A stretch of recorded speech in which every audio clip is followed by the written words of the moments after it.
Communication with the clients. So this is one of our biggest things right here.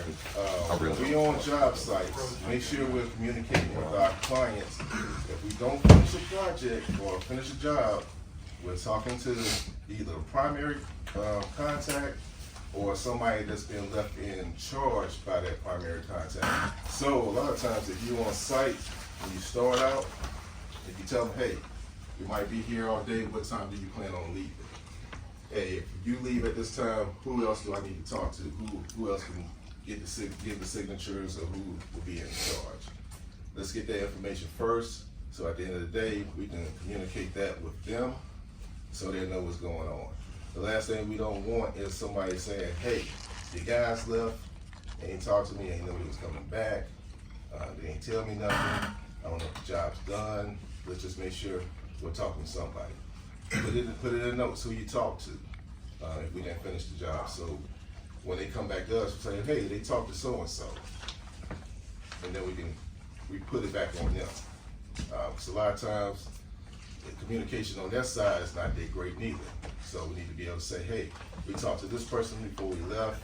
They said they was gonna relay the information to you. There you go. So let's make sure we're doing that. Also, if we definitely gotta leave to go pick up some materials, just let them know. Hey, we gotta go run get some materials right quick. Might be back in an hour or 2 hours. Just give them an estimated time so they won't be calling us. Hey, your guy left, I ain't seen him, I don't know where he's at. So we don't want that neither. So let's just make sure the communication is always there, especially if it's a job that we don't finish and we need to come back, but you already got stuff on your schedule. Now, like I tell you all the time, once I put it on the schedule for you, it's your job. It's on you to talk with the clients. If you can't make this job the next day, make a phone call to them. Say, hey, I need to push you off to so-and-so date. Would that be fine?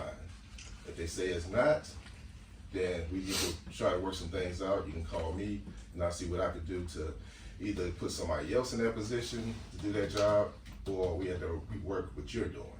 But we gotta have communication with them when we returning as well too. Because we don't want the phone calls again, calling us, the guy left, I don't know when he's coming back. Just make sure we're communicating these things. Also, other thing too is getting signatures. If we finish these jobs, make sure we're getting a signature. You want to walk through at the end of the job, say, hey, is this what you wanted? Was this taken care of? Did we get everything that you needed? You say yes, get them a sign off on it. A lot of times on that signature portion, that had a primary contact's name. All y'all know, when people start signing things, it's scribble scrabble. We don't know what it say, what the name is, nothing. Make sure we change it in the printed spot where it actually shows the name. Go ahead and change the name to what it is so we know who actually signed for the job. Also on the POs, some of you guys are new and you haven't went through the proper training with the 2-week training with one of our seasoned guys. So the PO system is always the same.